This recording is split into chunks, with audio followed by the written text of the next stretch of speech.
Yoda raps. What would Yoda even be rapping about? Patience. What now? Patience. Yoda would definitely hop on. Yoda would definitely be featured on like a Wookiees like album. Yeah. Like a feature. Yeah. Yeah. Like an ad lib. Oh man. Star Wars reps. Man, I used to be obsessed. Oh, wait, I've already talked about on this podcast how I used to be obsessed with Star Wars, so I can't rehash that bit. What's up? C-3PO would do some like logic stuff. And no, yeah, C-3PO, he would be like a try-hard, like lyrical rapper. Yeah. Start rapping in like different languages. Welcome back to the Park Score podcast, everybody. Cason has some really big news he's actually going to tell you guys about. Cason? Why do they don't feel comfortable like just putting it out there on the podcast? But like,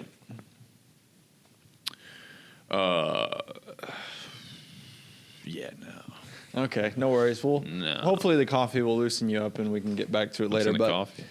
huh? What's in the coffee? Okay, so you want to talk about Stranger Things, how it was a big, massive disappointment?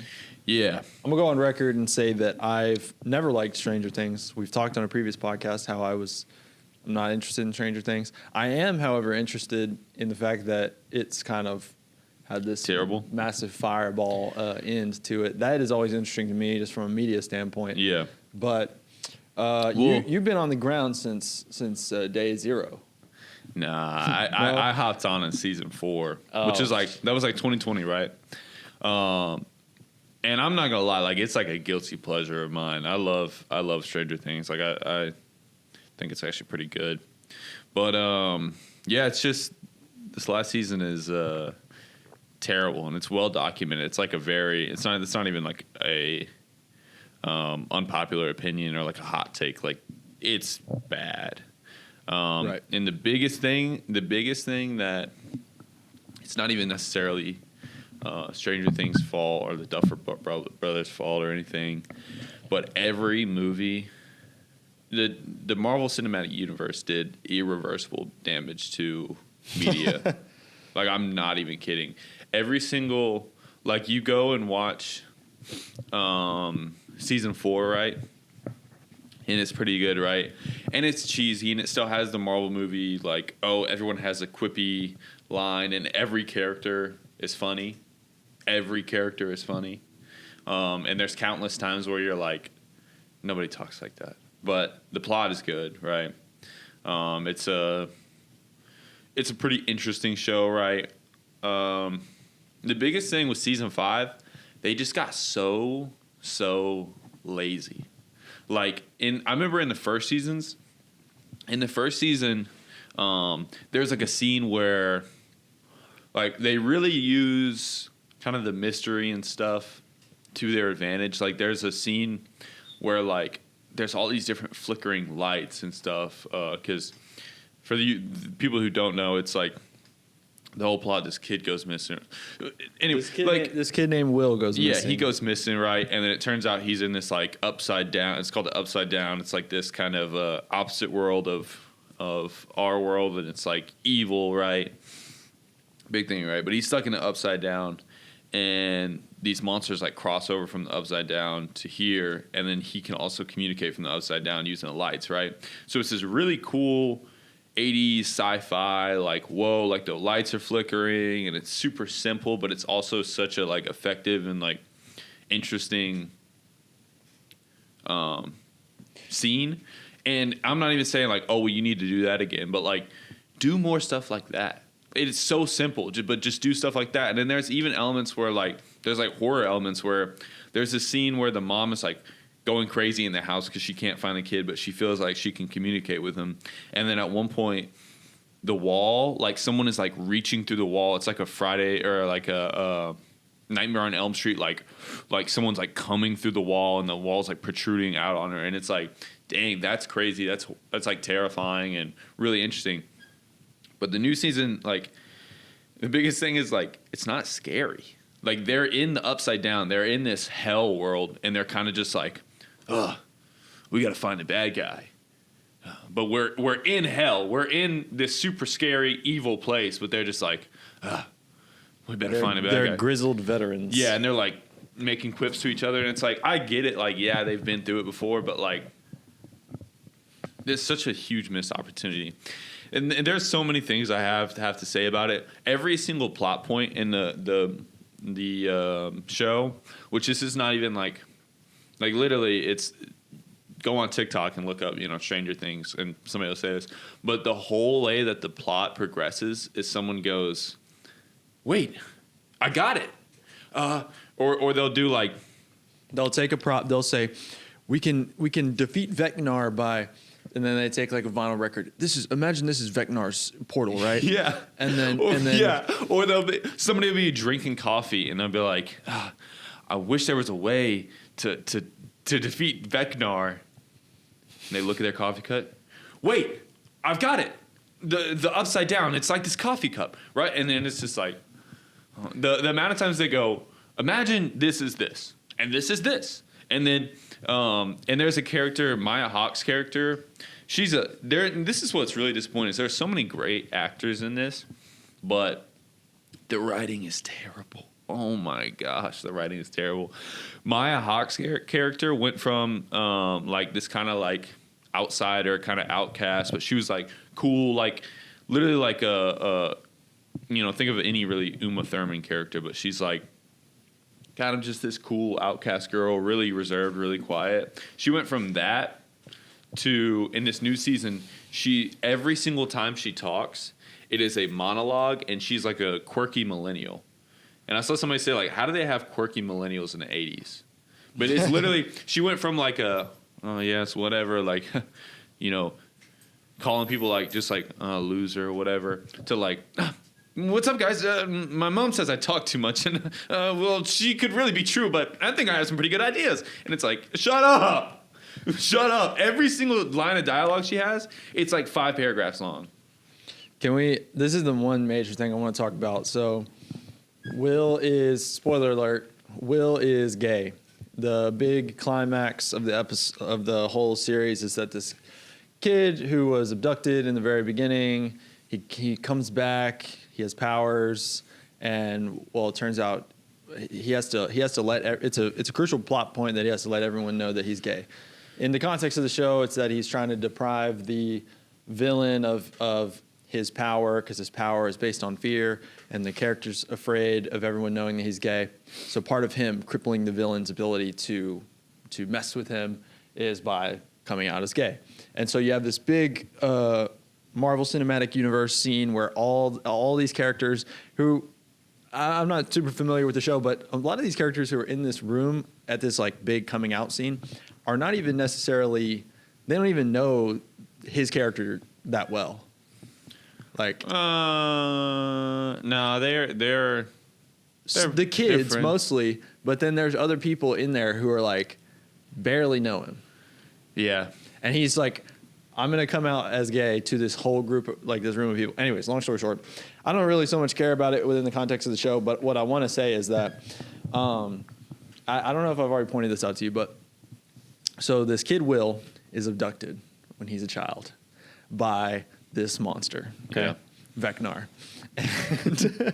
And he's abducted by Vecnar, and he's brought into this other world where things are not how they're supposed to be.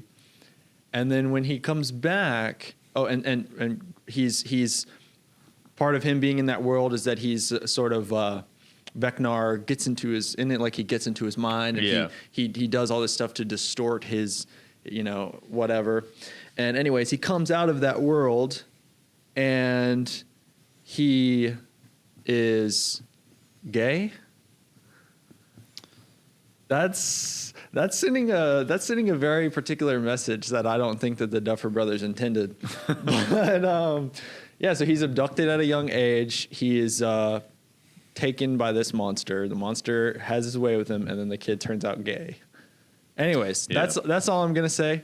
But what were you gonna say? No, I just think it's like it's just they fumbled the bag so hard because the first 4 seasons are so good, and then it just there's nothing. There's so many, and like I could list them off, but there's so many like plot holes and so much just lazy writing. And this is the other thing too. This is a big thing. One, there's this thing. It's this kind of relatively new term that I've like started that I've heard and I really started noticing. It's called second screen writing, where a studio or a show is intentionally written, produced, directed, right, created with the idea in mind that you're going to be looking at your phone while you're watching it. Right? Yeah, we covered this in a previous episode, the last episode that me and you did together. Oh, remember? Because we said we need to make this primary viewing, and then you started doing the thing where you started doing the shirt trick, the shirt gag to make people want to watch it. Yeah. That? But we gotta cover new ground here. Well, once again, since you guys are very familiar with this topic, right? Because you're dedicated viewers, watch every single second of this podcast. The Stranger Things suffers severely from second screen writing because there's literally a scene where it's like this character has this plan, but this one person doesn't want him to do it, but then he does it, and he's like, they're mad at each other, and he's like, "You're mad at me. You're mad at me because you didn't want me to do my plan, but it worked. We stopped the bad guy. We hurt him." Exposition, every other line. Or like there's moments where they'll be like they'll come up with a plan. They'll be like, "Okay, but we've got to hurry because we got to stop Vecna. Just remember, hey guys, Vecnar. Hey audience, remember, Vecnar. That's who we're stopping, and that's why they're doing this plan is for Vecnar." Yeah. Yeah. Well, no, and so you said it started off strong, but then they couldn't stick the landing. I'm going to go out on a limb here, and I felt the same way about Joker. At Joker 1, everyone was like, he's literally me. This is this deserves an Emmy. Yeah. Joaquin Phoenix, he put on makeup. He deserves an Oscar or Emmy, or I don't remember what the thing is, but.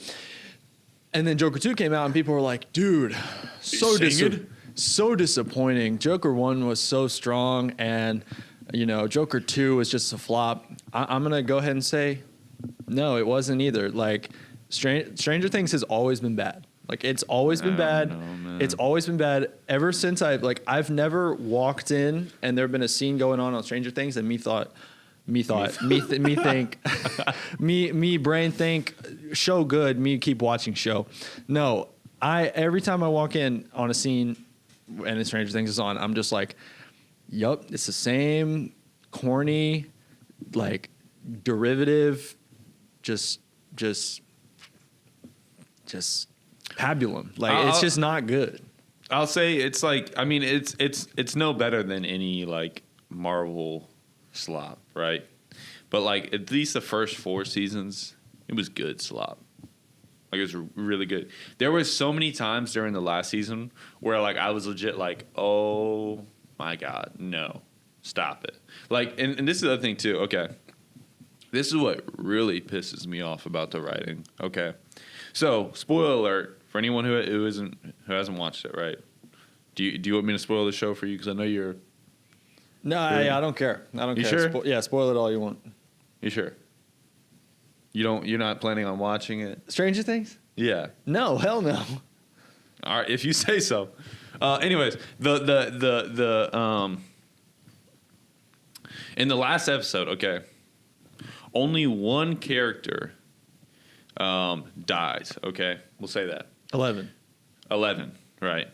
Only one character dies, and what really if that's how you want to end it, fine. Because I heard an interview where they were like, "Well, this is like it's a coming of age story, so you want all these characters, you want all their story to wrap up nicely. You want everyone to have a happy ending.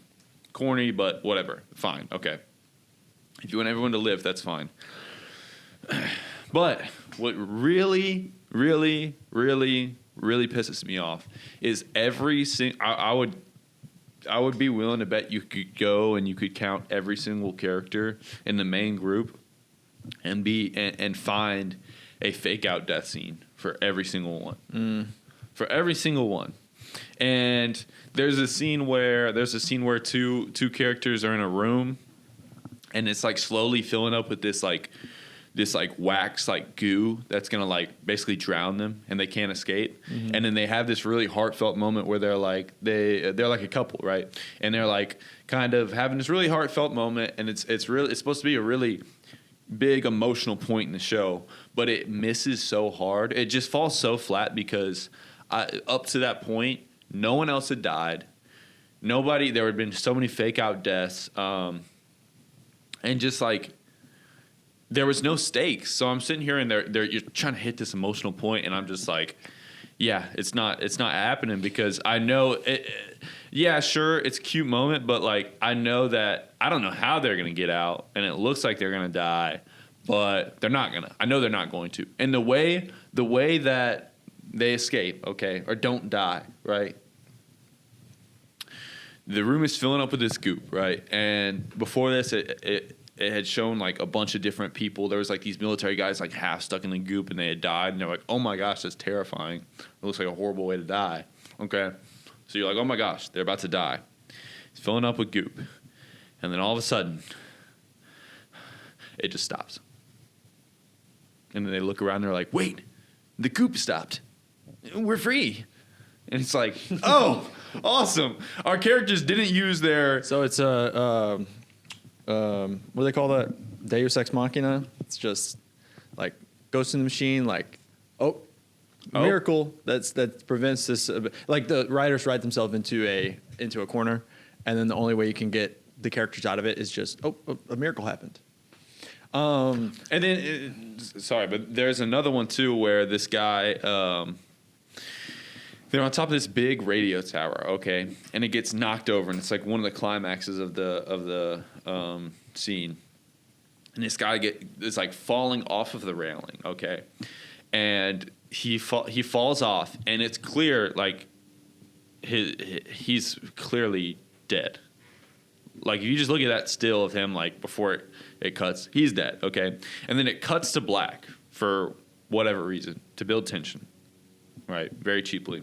And then, all of a sudden, it cuts back to the scene, and someone from across the platform dives across there as a platform's falling over and grabs him and pulls him up. And mind you, this is a grown man pulling up another grown man. Okay, so like just purely momentum. If I grab someone's hand and they're already falling, I'm going with them too, right? And the guy who saves them. It's like this like kind of twink stoner guy, and I'm like, yeah, his ass ain't pulling him up, bro. There's no way. So there's one frame that kind of haunts me, and it's Mike Wheeler when he's like saying goodbye to 11, and he's like, no, you can't do this. Please don't go. Or whatever, where she's like getting ready to sacrifice herself. I'm going to put a screen cap of it up if I can find one. But it looks so cheap, dude. And like even his body movements and stuff. Like he's like it looks, the way he's gesticulating with his body. It looks like those TikTok those TikTok things.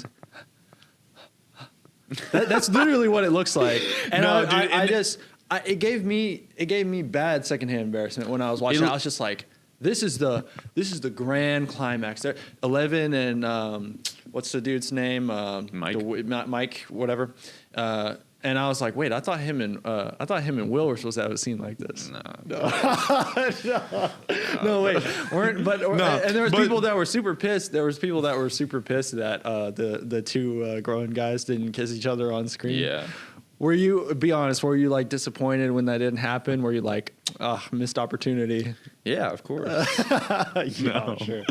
No. That's the other thing too. It just looks terrible. It just looks. And this is. Let me wrap up the fake out death scenes. Right. One, it's cheap. It's really, really cheap, and it's also not even cheap in a way that it's like, well, like the fake out death in and of itself is cheap, but it's in a way where it's like it doesn't.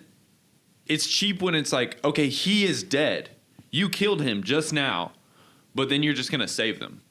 It does, like, it's just cheap and it pisses me off. But that's the other thing too. You're like, you said the only person who dies is 11, right? Yeah. And if that is the, like, if that's the one person who dies, okay, cool. I can appreciate that. We killed somebody. But in the final like, 15 minutes or whatever, it's like implied that she didn't die. So not even she dies. And then the last episode in general just pisses me off. The final boss fight, there's this big final boss fight with the big bad guy, right? And this is the other thing too. All season 4, Vecna is like fucking shit. Vecnar. Vecnar? Yes. Vecnar is fucking shit up. Like, he's like levitating people, gouging their eyes out, breaking like And he's doing some Darth Vader shit. He's a gay guy too, right? I don't know. Isn't the character? I'm pretty sure that his character, I don't think so. Harry, is Henry. actually a gay guy. It's actually Henry. Yeah. But he's like doing some like messing some people up season 4, and you're like, damn, dude. Season 5, he don't do nothing. Like, straight up, he doesn't do anything. Like, somebody please, loyal commenters, loyal fans, please tell me one thing that Vecna does season 5 where it's like, damn, he's fucking shit up. Like, I don't want to mess with him. Like, he's not doing nothing, bro. And then the final boss fight, it's with this big, like, so the whole thing, like, leading up to it, right? The whole big thing with, like, Stranger Things is like we're fighting this like Lovecraftian monster where like it's this like interdimensional beast, and it's like, how are we gonna defeat this thing? And the big bad guy at the end, it's this thing called like the Mind Flayer, and in like season 2 it's introduced, and it's this big just like black cloud, and it's like, how do you even fight that? Because you can't even like hit it with physical stuff, right? Well, the final boss fight, right? Vecnar and the Mind Flayer. It's Vecna. No, it's Vecnar, It's bro. Vecna. Dude, shut up. You've seen the Dude, show I yet? watched the freaking show, dude. Okay, whatever. Vecnid and the Mind Flayer, they team up and they become like it's this big spider thing, all right? And it's like, dang, bro, not only is that physically intimidating, also it's a Mind Flayer. It's this like interdimensional beast that like is super smart, right? But anyways, the whole series is leading up to this big boss fight with this thing that is just insurmountable.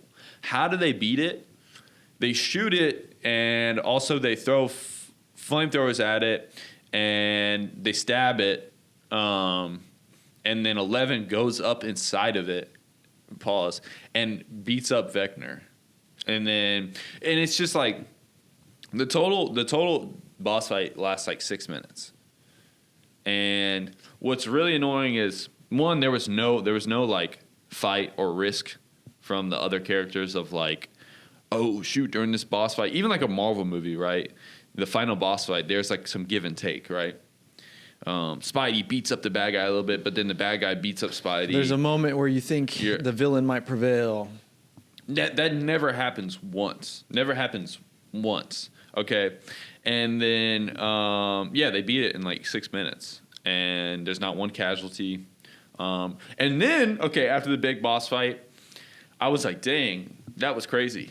And then I look at my screen, there's 40 minutes left. I was like, dude, no. Like, I get you got to wrap up the series, but make it quick, bro, because the last 40 minutes didn't give me nothing, bro. There was a scene where like all the older kids are like, look, we're older now, and we've all got our lives. But you know what? We're never going to forget each other. And one day, and they go on this big, long monologue about how they're going to meet up, and I'm like, I don't care. I don't care what you're doing now. I don't care. How about the fact that, were you one of those fans that was like in denial? Like, guys, I actually think that there's a secret episode. Look.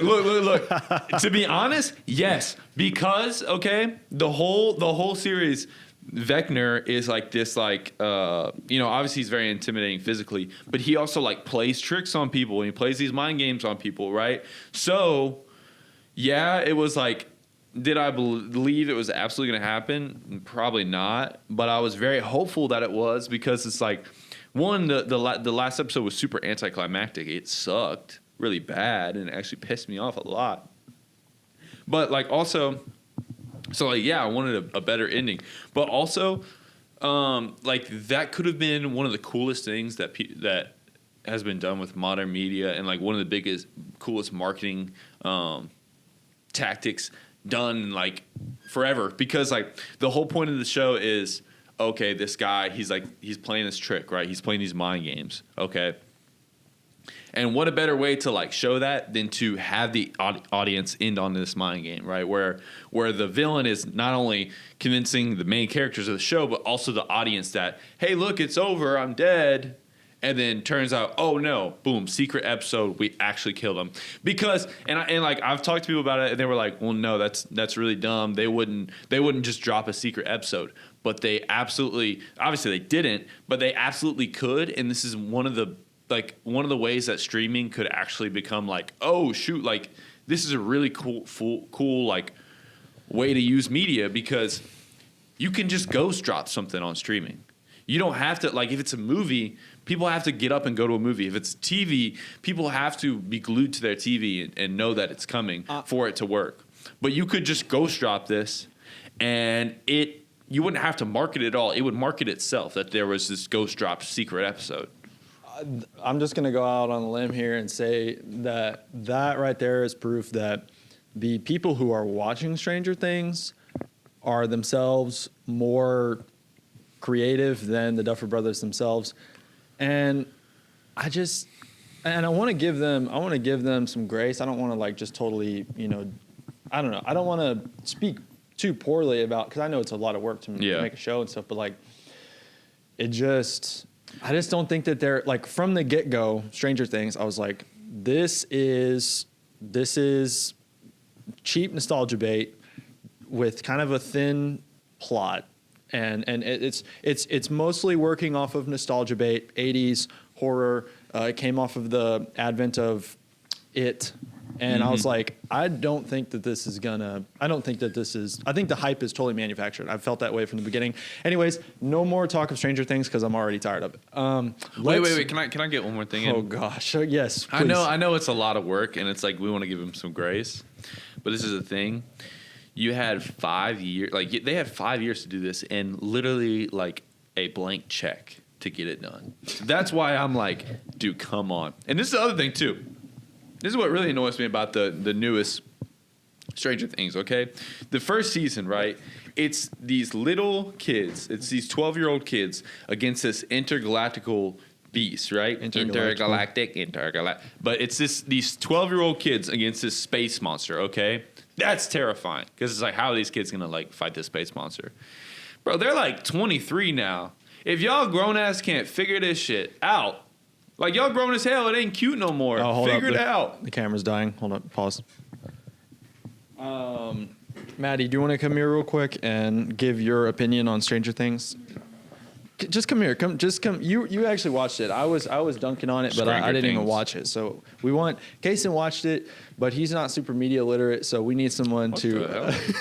No. Just can you come talk about what you thought about it while I change the battery on this camera real quick, please? Just get over here, dude. Get over here.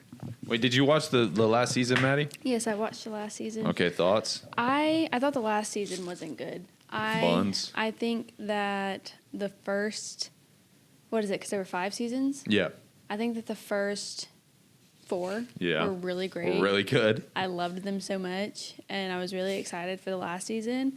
And then the last season came, and it really felt like it was very like hurry to try and wrap everything up, and so like a whole bunch of storylines were still open. And at the end, Max, she's just graduating. She's been in a coma for real, like almost a year now. So and she should be dead.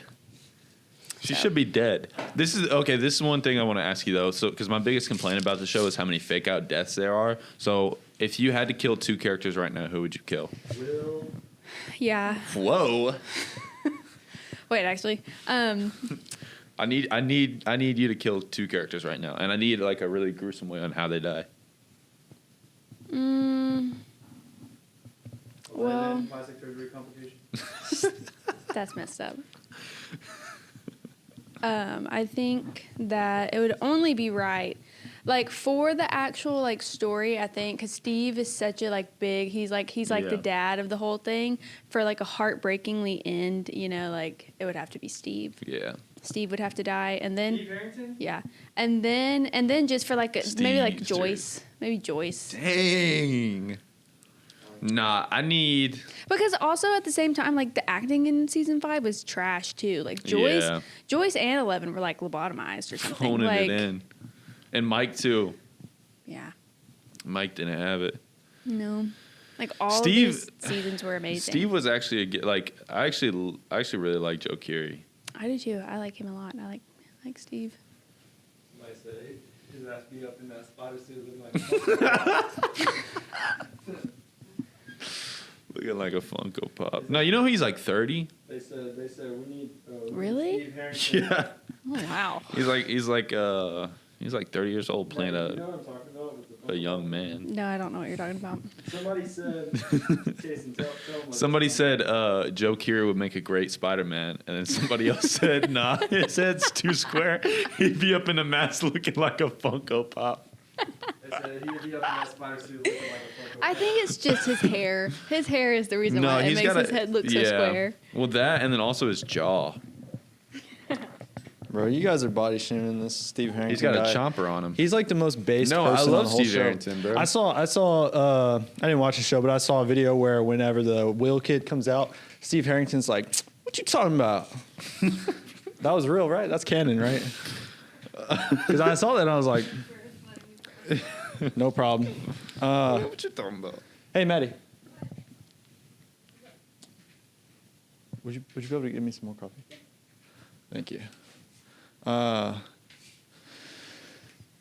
So All right, we can. let's stop talking about Stranger Things. I'm already tired of it. So, billions in fraud in Minneapolis from from the fake, Somalis? a fake Somali I saw daycare with no kids. Yeah. A YouTuber blew the case wide open, and now Minneapolis. Didn't I like guess, Tim Waltz step down as like the mayor or whatever? I don't know if he Governor? stepped down. These people have no shame. They're not gonna, he's not going to be like, guys, I've dishonored the office. I must step down. They're just gonna deny like it never happened. And then there was a video of the one woman who was a Somali who was like, somebody I guess put it into, she was giving a speech about why actually this is not even a problem. People shouldn't worry about it. And in the speech, somebody I guess had put in there, fraud is never okay or something like that. And she said that, and then she was like, oh, because she was like, Basically admitting that it was fraud. I admitted that it was fraud. Well, somebody said that the problem with her saying that was, number one, she admitted that what was going on was fraud. Number two, she alienated the Somali community that was actually like pretty much like, no, we're justified in doing this. And so she's kind of admitted that it was fraud and also kind of pissed off the people who were actually doing it. Anyways, that was such a huge scandal that, what was it, only only a week later, this whole thing with the woman getting killed by the ICE agent after she tried to run him over, like, happens like immediately after. And then a lot of people are saying that It's a conspiracy theory. they're trying to blow. Well, I'm not going to even say conspiracy theory. It's more like a happy coincidence on Tim Waltz. Like, all I mean to say is that it's very convenient that you have something like this happen right after you get called out for billions in fraud or millions or whatever, however much it was, and now you can like sort of pay attention to this situation, blow that up, and that way. Well, because the media cycle, the way it happens is all you have to do is have something else happen, and immediately the last thing is memory hold, and people quit talking about it and thinking about it. Yeah, well, I mean, I think just purely because I've talked to people before. I've said, something to talk to people where I'll be like, you see what's happening like in Minnesota with like these like Somalian like childcare, and they're like, no, like I don't know what you're talking about. And then I guarantee if you were like, did you see what's up with the ice? And they were like, oh yeah, everyone's heard about that. Yeah, and then, I mean, I'm gonna go ahead and go on record and say, she was trying to run him over. I'm not afraid to say that she was trying to run him over, and in the heat of the moment, he made a decision. And the same people who were like dancing and on Charlie Kirk's grave and saying like Charlie Kirk deserved it are trying to morally posture and say, oh, it's never okay. Like if you're a cop, you should let people run you over. And I don't have patience for that. Like that's ridiculous. Now it's a shame that she's, you know, that was the outcome of the situation. It's sad anytime someone dies, but like the left. Like I'm gonna like get all like what is it? You know how people are talking about the left. I'm not like gonna try to position myself as like a cultural commentator or nothing, but I mean literally you kind of lost all moral credibility when you are cheering the death of Charlie Kirk. And also this year, I don't know if you remember this. Remember when that Luigi Mangione guy killed the health insurance executive, and they were like, well, I mean, technically he deserved it because he's defrauding all these people. Yeah. And it's like, who's a fan of health insurance companies? Who's a fan of all that? Yeah, they screw people over. Like, yeah, whatever. Bro, you can't just go kill somebody. Like, yeah, no, it's just kind of like playing God. Yeah, you're playing God. You're saying this person deserves to die. This person deserves to die, and they need something bad to happen to them, and I need to be the one to ensure that bad thing happens. And people were, so somebody was saying like, there's been different angles of the shooting recently that were released. First, there was like the bystanders, and then there was the actual body cam of the police officer or the ICE officer, and then there was people were calling out the fact that the wife of the woman or the girlfriend or whatever she hasn't released her video footage yet. And people were like, why is she not releasing that? Wouldn't it sort of be good? Wouldn't it like exonerate her girlfriend or her wife or whatever? And somebody made the case that, well, it might be a problem if they released that footage because I believe that in one of the videos you can hear the wife that was like outside of the car being like, drive, like pretty much telling her like, hey, run this guy over. And so I don't know. It's just, it's a sad situation. I'm not going to pretend like it's ridiculous, but I mean, and I'm not like a huge Trump fan or whatever. Like I'm conservative, but like obviously Trump is not a perfect president, but I at least appreciate that him and JD Vance are kind of just being like, yeah, no, don't fuck around with these ICE, like, don't fuck around with these ICE operations and like, you know, like quit meddling in federal like law enforcement shit and like, because it's like it's like if there's a crime scene going on and I walk up to the cop and I start protesting like quit whatever. The cop can't arrest me for that because I'm, what do they call that? Obstructing? Yeah. Like, I mean, so it's just kind of like, anyways, I don't really want to talk about that too much, but, and then also Venezuela, they busted up in there and took Maduro. That's wild. That's crazy. Like, they just alerted the public the next morning, like, hey, by the way, we just now kidnapped another country's president. Yeah. That's crazy. And then it was strange because all the pictures that were coming out of Maduro, they're like, hey, we have him in transit. He's in this like gray jumpsuit. Nike Tech, right? And and then the next picture, he's in different clothing. And then in the next picture, he's in different clothing. And it's like, let a brother get a fit off. Yeah. Why they keep giving him fit checks? That's kind of crazy. But like he's in all these different outfits. Like it's kind of weird, but yeah. They're all corrupt. Yeah, they're all corrupt. But no, it's kind of crazy. And then people in the international community are like, we need to uphold international laws. How are they able to get away with this? And the thing is, like, international law is kind of like a legal fiction. It's like laws and rights and all these things like that, at least on a political standpoint, like I'll make the case that there is such thing as a universal law or like the law of God that, yes, if you transgress that, then there will be consequences. You won't be able to escape that.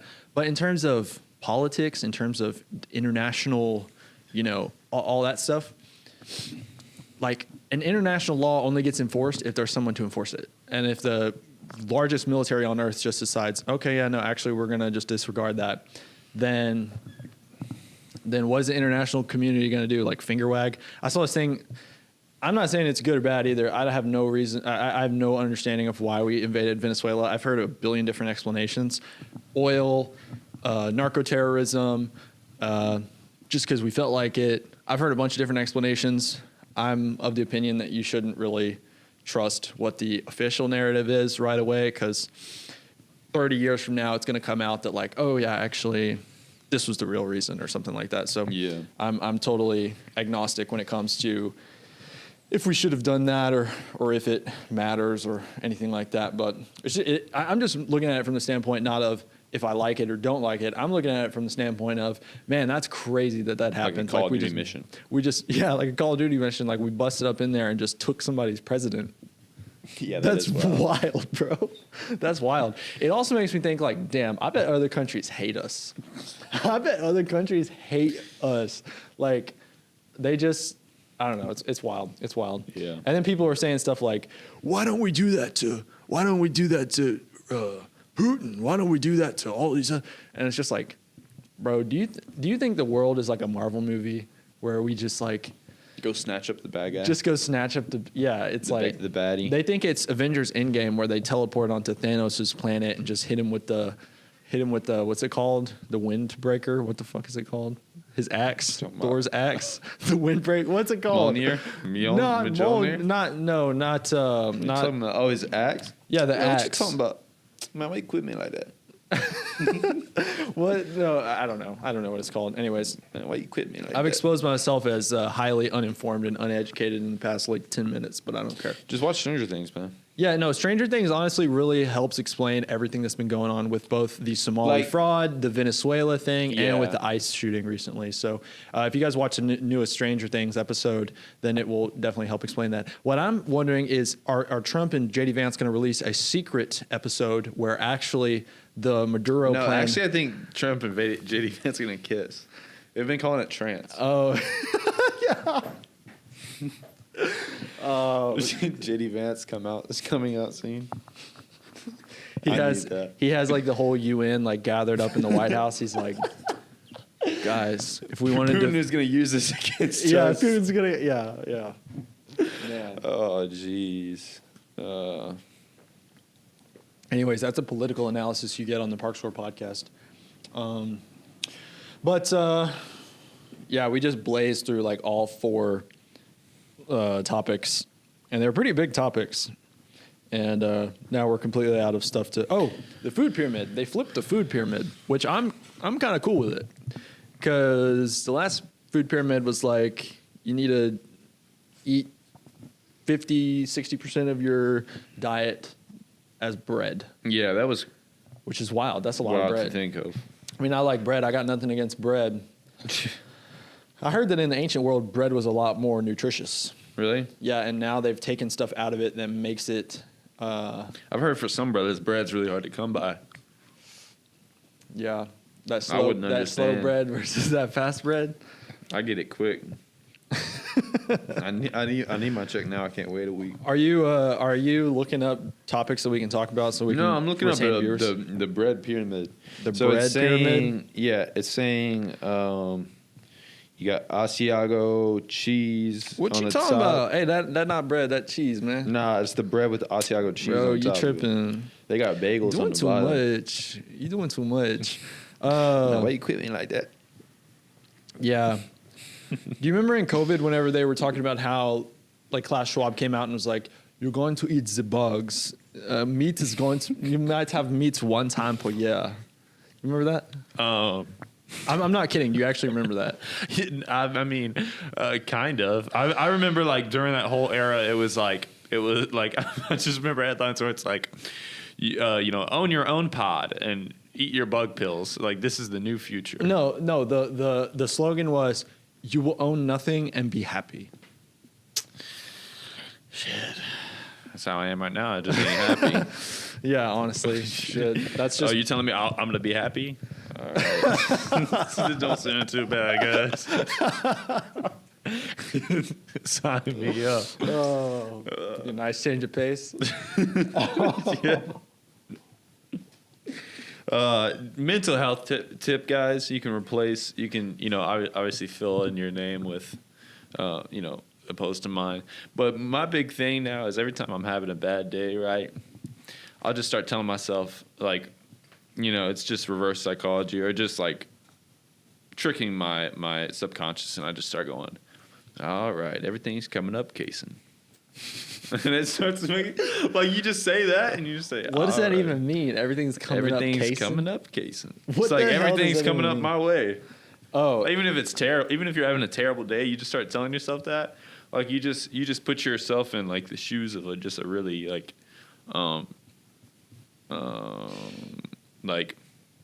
oblivious oh yeah, optimist. yeah, definitely. And it fixes everything. Yeah, no, Everything's coming up, Cason. all the doomer like black pill shit, like it is just I got no patience for it now. Like whenever I was younger, even during COVID, like I thought I was going nuts during COVID. I thought I was losing my actual mind. Like I was like, if I see one more person tell me to put a mask on, like I'm gonna freak out.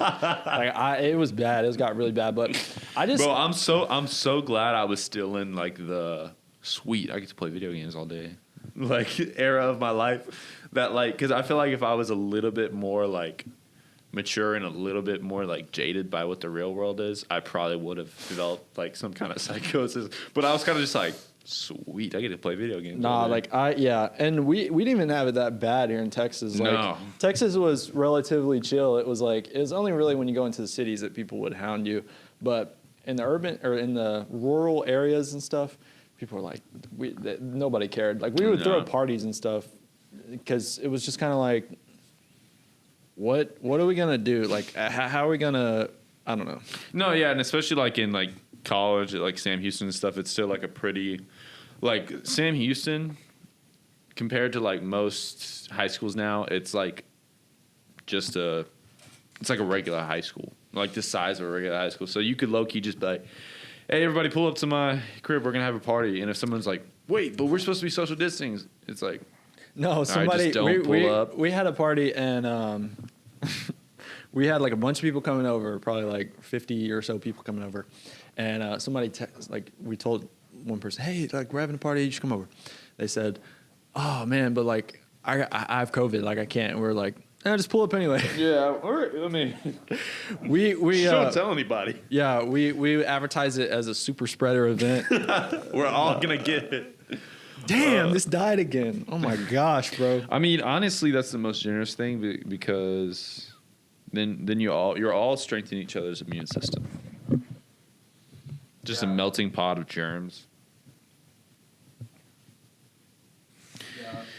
Yeah, no, I remember like my first week at college, I got a terrible sore throat, and then I remember I was in class. And I was like, I want to go get a Gatorade. And I went and got a Gatorade, and I started drinking it. I was like, man, this Gatorade sucks. It doesn't taste like anything. And I was like, man, dang, I got COVID. And then I think I went to the rec center and played basketball like that day. Oh, my God, bro. Super spreader jump shot, bro. Don't contest me. I have COVID. Don't contest me. Oh my goodness, bro. Yeah, well, and look, here's the thing. The problem is that they overplayed their hand, and now, if anything, like people will be like, "You put people in danger by having a party during COVID. You're a bad person." No, actually, I'm a good person, right? My anti-COVID alarmism was actually probably the most loving and charitable thing I could have done because listen, this is what happened: is the COVID alarmists, the people that were like, we need to completely shut down society and we should probably kill people just so they don't die of COVID. That has completely destroyed the credibility of like institutions like the World Health Organization and stuff like that, to the point where people are just so over it. They're like, you could like, I remember they said shortly after COVID, they were like, guys, actually, there's this other virus. It's the monkey something. It's brain eating, and it's highly contagious, and everyone's going to get it, and we're all going to die. We might have to do another lockdown. Everyone people was were so ready to get out the house, they were like, fuck it. Everyone was like, fuck you. I will let it eat my brain. I don't care. Because, like, really, like, and so you think that I'm putting people in danger by hosting a super spreader event? No, you're putting people in danger. Hosting a super You think I'm putting people in danger by hosting a super spreader event? No, I am. You are putting people in danger by ruining all credibility of all institutions by like having this crazy like alarmist stance. At the super spreader event, we're all backwashing into the same beer. Man. Hey, what about this, bro? Let's play some of my rap music.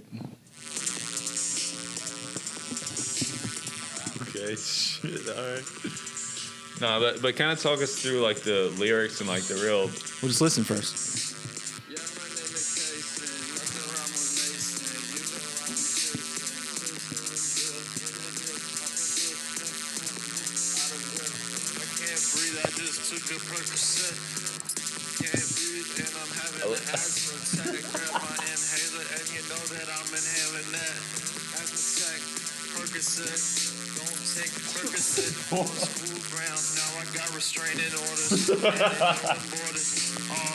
Schizophrenia, I got the schizophrenia from finasteride. The finasteride gave me schizophrenia.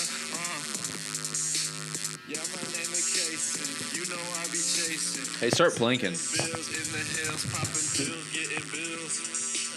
Chasing them gills, that's girls with no gills, like some fish. I'm getting fish. Yeah, I got the skill in me. This is one of my favorite ones. What? Oh my gosh. I don't know if we can legally play that one too long. Legally. Might be the forbidden rap. You guys hop on the Patreon. No, I need somebody to like play this in their clapped out Toyota Camry. Like 2005 sunburnt Toyota Honda Civic.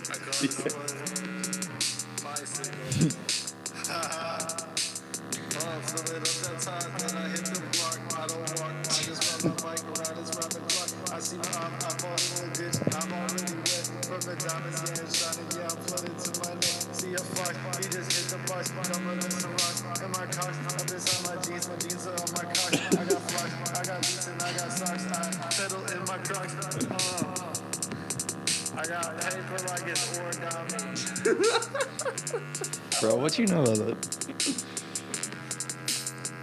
Broke ass dude, no car, riding his bike, but he's still fine as hell.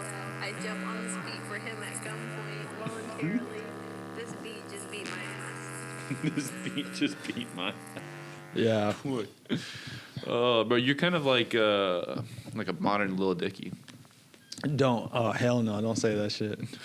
Don't say that Lil shit. Dicky really tried to make that shit work. But like after one album, they were like, bro, shit ain't funny no more. Bro, yeah, no. It was like one album. It's like, oh, it was like a Lonely Island type of thing where it's like, oh, it's a comedy music. Yeah. Lonely Island did that. That's pretty funny. You know, it's cool. And then he just, like, I don't know. He just went in a weird direction where he like tried to. I can't even explain it. It's been a long time since I've even thought about Lil Dicky. I just think like after a while, kind of like it just gets old. The funny raps. There's not much longevity to it. Right. Like nobody's gonna buy that album. Nobody's gonna listen to that. Like even if you listen to it a couple of times, you're like, it's catchy. It's cool. It's funny. Yeah. After a while, you're like, okay, I've heard the jokes before. There's not a lot of replay value, and also like the self-deprecation. A lot of times, it's like. Right. The self-deprecation. Like, I think that's what it is. I think that's what got Logic too. Is like he was like he went so hard away from the like, yeah, nah, I'm not a thug rapper. I'm not a gangster rapper. Like, yeah, I'm like emotional and like I think about killing myself. And people were like, okay, cool. Thanks for being honest. Here's the thing. And he's like, just keeps going. You're like, when dude. When I heard the whole 1-800 song of him like talking about like, yeah, man, I feel that way too. Alive. Yeah, I don't want to be alive. I was like, this is so fake. This is not someone who actually struggles with depression. And also, I'll be honest, I think we got enough media that deals with that. Maybe I think dude, yeah, like we have Doechie's Anxiety that I think encompasses. That's a good enough song. Like that covers anxiety, depression, any kind of like self-doubt for and it's so sincere too. You can tell when you're listening to that song by Doechii, you're like, yeah, she really has anxiety. No, it's really open, it's honest, and it's a really in-depth like kind of view of the artist's mental state at that point. No, yeah, I'm not like, I don't know. I need Sexy Red to hop on the beat and start talking about depression. No, get it sexy. But no, the self-deprecation. I think that with Lil Dicky is maybe what. No, I remember there was a Logic, there was a like album he did after, the 1-800 album. Supermarket was the album that you're talking about. That was 1-800? That the one was after. Oh, I don't know, but I remember there was a part it. where it was like a Rick and Morty voiceover like interlude, and they're like, "Yeah, this is mixtape Logic. He's not talking about that emotional shit no more. He's just like about turning up and like, and he just like he tried to do like a total 180 of like, look, bro, like I'm super emotional and like, you know, I'm not a gangster rapper, and I'm also black, just so y'all know." I think what Logic aimed to do with his, what's so funny is that Logic is like, I want to have my stuff where I'm like turning up, and then also stuff where I'm like sad boy, all this stuff. Lil Peep did both of those things better. Like, Lil Peep, I'm not even really a Lil Peep fan, but yeah, I'm not a huge Lil Peep fan either. But like, I can appreciate that. Like, Lil Peep is actually a tortured artist to the point where he actually died. Logic desperately wants to be a tortured artist and will sort of cling to whatever. Because the main thing is, if you start talking about the suit of side, we can't say that word on YouTube, but if you start talking about that, then you have a free license for no one to question you. Oh, I'm not going to question if he's sincere about that because we all know, like, you know, it's just one of those social taboos of like, oh, you can't question if someone is talking about something like that. And you can't question if they're sincere. It's so fake when it's like you make an album. Like his first couple of albums are decent, and then he makes an album where it's like, yeah, you know, I'm actually super emotional, and people are like, hey, we're not messing with that. And then he's like, actually, this one's just a mixtape, and I'm having fun.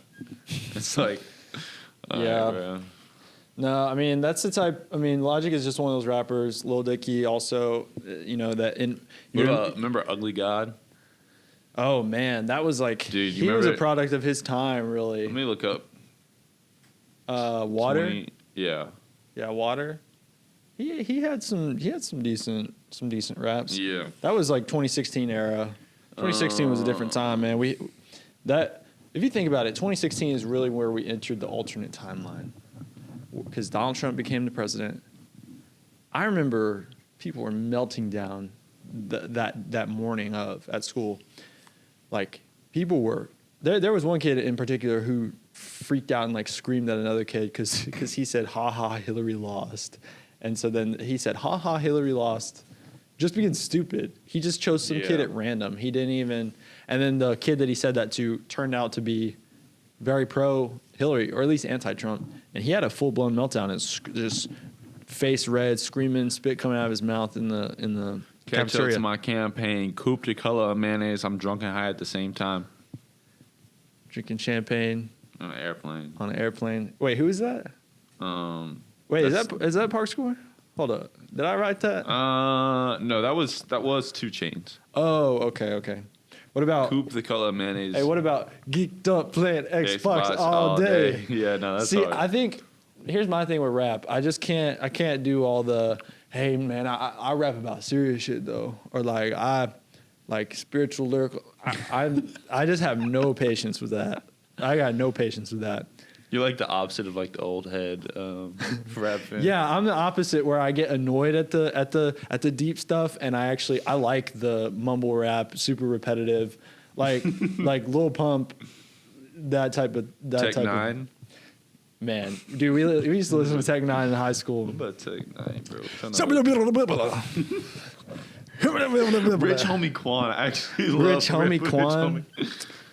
No, you remember whenever we used to clown on people who listen to Young Thug because all we had ever heard was Lifestyle, and then Young Thug went on to be one of the most influential rappers of like the past decade. Yeah, it's kind of crazy. Yeah, no, rap was something I used to really like as a young man, and then I just sort of, I don't know, I got more into EDM and. You know who Comethazine is? No. He's a rapper, but now he does like he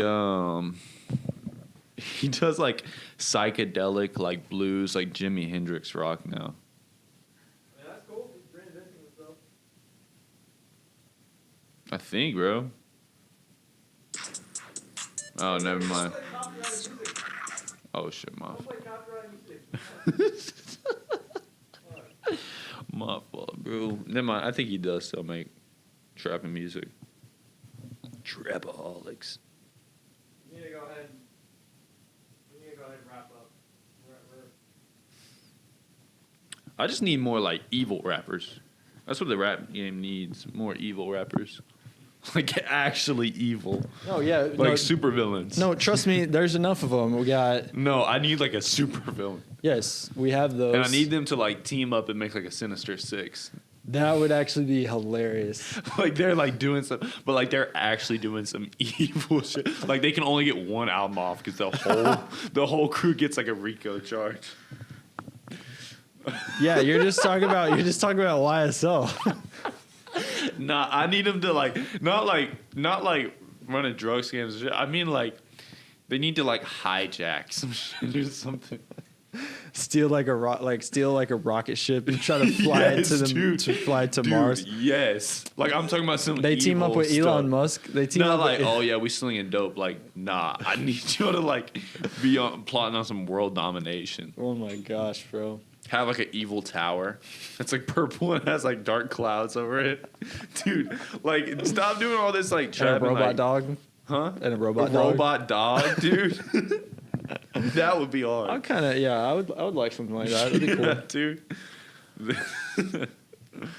But I mean, all the rappers nowadays are just too scared to do stuff. Yeah, like they lack the creativity.